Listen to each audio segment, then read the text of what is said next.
Hello students, welcome to commerce summary. और आज हम इस वीडियो में बात करने वाले हैं क्लास 12th के अकाउंटेंसी के बुक टी.एस. गरेवाल एडिशन 2021-22 के चैप्टर कैश फ्लो स्टेटमेंट के बारे में। इस वीडियो में हम देखेंगे क्वेश्चन नंबर 3 और क्वेश्चन नंबर 4 का सॉल्यूशन। तो डायरेक्टली क्वेश्चन के सॉल्यूशन पे जंप करने से पहले हम उसका कॉन्सेप्ट समझ लेते हैं, जो कि है फ्लो का। यानी कि what does flow means in this cash flow chapter. तो flow means movement of cash in the business, यानी कि कैश का मूवमेंट हमारे बिजनेस में, हमारी फर्म में। तो ये जो फ्लो होता है ना, जब भी कैश मूव होगा, यानी कि कैश का मूवमेंट हो रहा है अगर हमारे बिजनेस में, चाहे वो आ रहा है चाहे वो जा रहा है, तो दैट मीन्स कैश फ्लो हो रहा है। उसके बाद है कि फ्लो जो होता है वो दो तरीके से हो सकता है, इनफ्लो और आउटफ्लो। इनफ्लो का मतलब है कि कैश हमारे बिजनेस में आ रहा है, कैश कमिंग इनटू बिजनेस। और आउटफ्लो का मतलब है कैश गोइंग फ्रॉम बिजनेस, यानी कैश बिजनेस से जा रहा है किसी भी ट्रांजैक्शन या कोई भी फाइनेंशियल ट्रांजैक्शन की वजह से। अब एक बात जो ध्यान रखने वाली है वो है कि there are some activities also which do not possess any cash flow, यानी कि ना तो वो इनफ्लो करता है ना तो वो आउटफ्लो होता है। ऐसी एक्टिविटीज़, ऐसे ट्रांजेक्शन भी होते हैं जिसमें ना ही कैश आता है ना ही कैश जाता है। That means there will be no flow of cash और कैश इक्विवेलेंट, यानी कि कैश इक्विवेलेंट पे या कैश पे कोई असर नहीं पड़ेगा इससे। ऐसे ट्रांजेक्शन भी होते हैं। भैया कौन से ऐसे ट्रांजेक्शन्स होते हैं, एक दो एग्जांपल दे दो। तो पहला एग्जांपल होता है purchase of machine in consideration of company share, यानी कि हमने मशीन खरीदी है और बदले में कैश की जगह है हमने दे दिया है उनको कंपनी के शेयर। तो इससे क्या होगा कि कैश में ना तो कैश आ रहा है ना तो कैश जा रहा है। जब कैश आ नहीं रहा है, जा नहीं रहा है, तो there will be no effect on cash and cash equivalent. Second example जो है वो है कैश विड्रॉन फ्रॉम बैंक। अब मैंने आपको बताया था कैश और कैश इक्विवेलेंट में तीन चीज़ें आती हैं। पहली तो होती है कैश इन हैंड, दूसरी होती है कैश एट बैंक, और तीसरी होती है मार्केटेबल सिक्योरिटीज़। तो इन तीनों चीज़ों के बीच में ही कैश और कैश इक्विवेलेंट आता है, मतलब यही तीनों चीज़ों से कैश एंड कैश इक्विवेलेंट बनता है। तो जब हम बैंक से कैश जो रखा हुआ है उसको निकाल के अगर हम कैश इन हैंड में रख लेंगे, यानी गले में ले आएंगे, तो कोई इफेक्ट थोड़ी पड़ेगा इस पर, ना वो बढ़ेगा ना वो घटेगा। वो एक सोर्स से निकल कर दूसरे सोर्स में आ गया है, तो there will be no effect on cash and cash equivalent. I hope आपको ये बात समझ में आ गई होगी। अब इसमें बात आती है, भैया आपने फ्लो तो बता दिया, इनफ्लो भी बता दिया, आउटफ्लो भी बता दिया। अब आप हमें ये बता दीजिए कि ये फ्लो कैलकुलेट कैसे करेंगे। How do we calculate flow, flow को कैलकुलेट कैसे करेंगे। तो देखो, जब भी हम फ्लो को कैलकुलेट करने जा रहे हैं तो हम एक एग्जांपल लेते हैं, उसके थ्रू हम समझ जाएंगे इस बात को। जैसे कि एग्जांपल हमने लिया 31 मार्च 2020 का, और एक है 31 मार्च 2021, यानी कि वन फाइनेंशियल ईयर की बात कर रहे हैं हम। ठीक है, 31 मार्च 2020 को 90,000 की हमारे पास लैंड थी, और वही लैंड 2021 में 1 लाख की हो गई, यानी कि लैंड हमने और ख़रीद ली, यानी 1,10,000 रुपये की लैंड हमने खरीद ली, 1 लाख की हो गई, यानी कि हमने 10,000 की और खरीद ली। तो क्या 90,000 की एंट्री करेंगे? नहीं। क्या हम 1 लाख की एंट्री करेंगे? नहीं। हम कैश फ्लो में क्या देखेंगे कि हमारा कितने से बढ़ा है, कितने से बढ़ा है, इंक्रीज हुआ है लैंड, फ्लो हुआ होगा 10,000 का, चेंज कितने का हुआ है? 10,000 रुपये का। अब लैंड का तो इनफ्लो हुआ है, लेकिन कैश का तो क्या हुआ है? आउटफ्लो। लैंड खरीदने के लिए हमने पैसे दिए होंगे, यानी 10,000 रुपये हमने दिए होंगे, तो कैश का जब जा रहा है हमारे बिजनेस से, तो यानी क्या होगा? आउटफ्लो। होप आपको ये वाली बात समझ में आ गई होगी। चलिए दूसरा एग्जांपल के थ्रू भी देख लेते हैं। एक है 31 मार्च 2020 को है 2 लाख रुपए का फर्नीचर, और 31 मार्च 2021 में है वो फर्नीचर हो गया 1,50,000 का। तो क्या हम 2 लाख से एंट्री करेंगे? नहीं। क्या हम 1.5 लाख से एंट्री करेंगे? नहीं। हम देखेंगे डिफरेंस, यानी कि कितना डिफरेंस है? 50,000 का। 50,000 से फर्नीचर डिक्रीज हो रहा है, तो फ्लो कितने का हो रहा है? 50,000 का। अब फर्नीचर का तो क्या हो रहा है? आउटफ्लो हो रहा है। फर्नीचर तो जा रहा है, लेकिन फर्नीचर जाते जाते कैश तो आ रहा होगा, कैश का पेमेंट तो हमें मिलेगा क्योंकि हमने सेल की है, तो कैश क्या होगा? आएगा। यानी कि क्या होगा, इनफ्लो होगा। कितने का, 50,000 का। बात समझ में आ गई। आई होप आपको ये वाला कॉन्सेप्ट क्लियर हो गया है। तो अब हम डायरेक्टली तैयार है कि हम क्वेश्चन सॉल्व कर सकें ऐसे। तो क्वेश्चन नंबर 3 पे आ जाते हैं। सीधे सीधे क्वेश्चन नंबर 3 पे आ गए हम। State which of the following would result in inflow और आउटफ्लो और no flow of cash and cash equivalent. यानी कि ये एंट्रीज दी हुई हैं 1 A से लेके G तक, और इसमें बताना है हमें इस एंट्री को पढ़ के या ट्रांजेक्शन को पढ़ के कि इसमें इनफ्लो होगा, आउटफ्लो होगा, या फिर नो फ्लो होगा। यानी नो फ्लो यानी कि कोई भी इफेक्ट नहीं होगा कैश एंड कैश इक्विवेलेंट पे। तो सबसे पहले देख लेते हैं। Sale of fix assets, book value 1 lakh at a profit of 10,000। यानी कि सिंपल सी बात है, ये वाली चीज़ पे गौर करने वाली बात है। प्रॉफिट हुआ है 10,000 रुपये का, प्रॉफिट हुआ है 10,000 रुपये का, यानी कि कैश आएगा।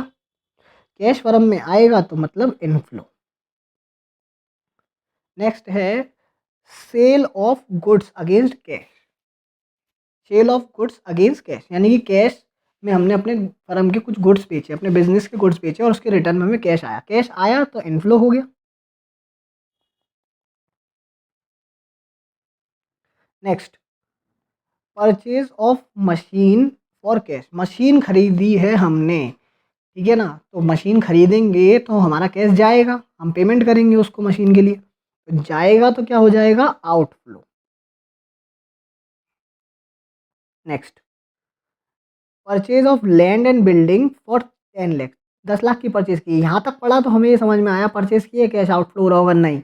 लेकिन लास्ट में पढ़ेंगे consideration paid by issue of debenture. यानी कि डिबेंचर दे दिए हमने, कैश नहीं दिया है उसकी जगह पे। और जब कैश नहीं दिया है तो कैश पे कोई, और कैश एंड कैश इक्विवेलेंट पे कोई इफेक्ट नहीं होगा। तो no flow of cash and cash equivalent. ठीक है। नेक्स्ट देखते हैं, issue of fully paid bonus share. Bonus share हमने इशू करे हैं। बोनस शेयर इशू करने पे क्या हमारा कैश कुछ हो रहा है, नहीं। कैश पे कोई इफेक्ट पड़ रहा है, नहीं। तो there will be no flow, no flow of cash and cash equivalent.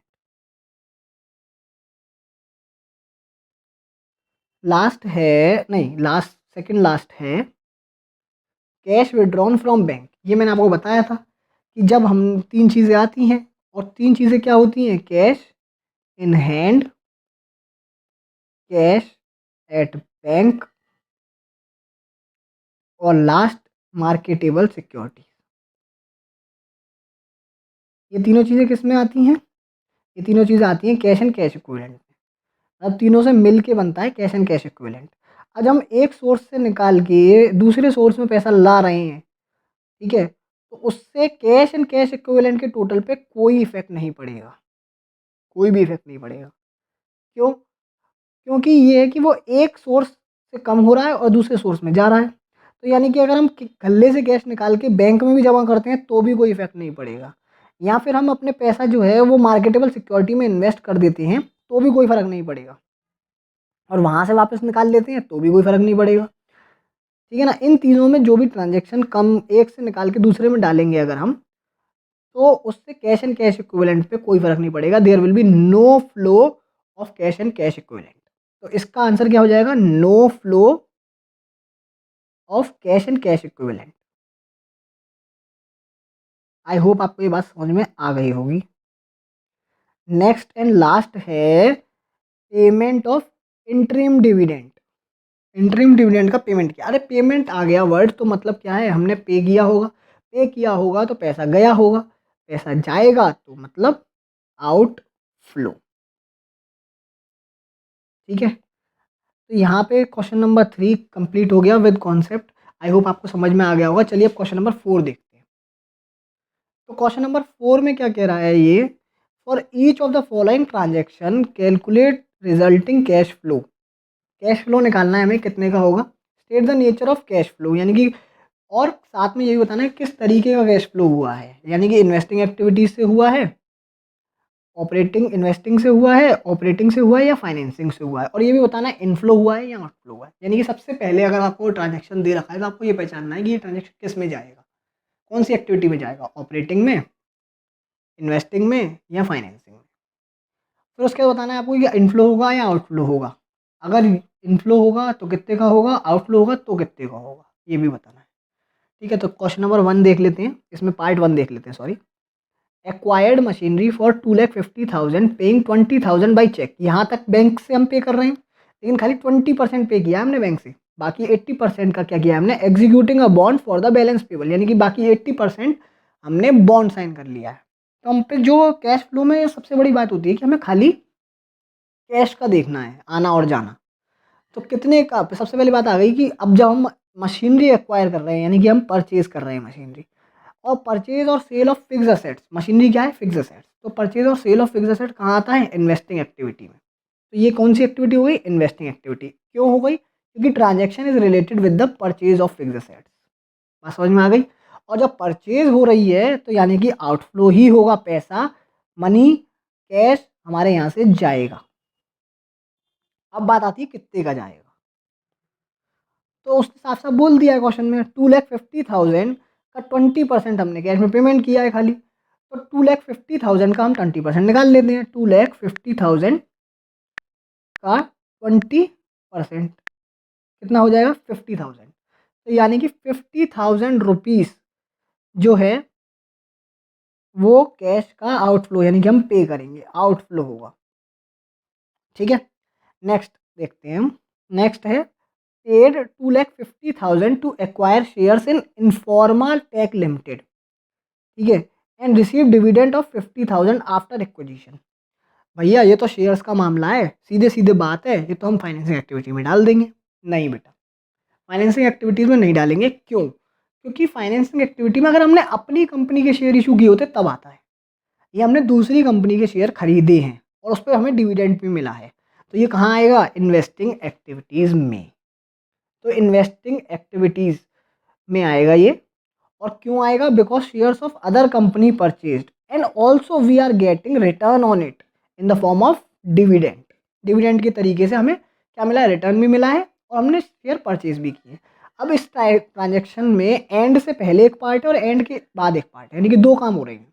पहले हम परचेज कर रहे हैं 2,50,000 के शेयर्स इन्फो टेक लिमिटेड के, और उसके बाद ही तुरंत हमें डिविडेंड मिल रहा है 50,000 का उस पर एक्विजिशन करने पे, मतलब खरीदने पे। तो दो काम हो गए इसमें, एक तो हो गया परचेज ऑफ शेयर्स, एक हो गया डिविडेंड रिसीव।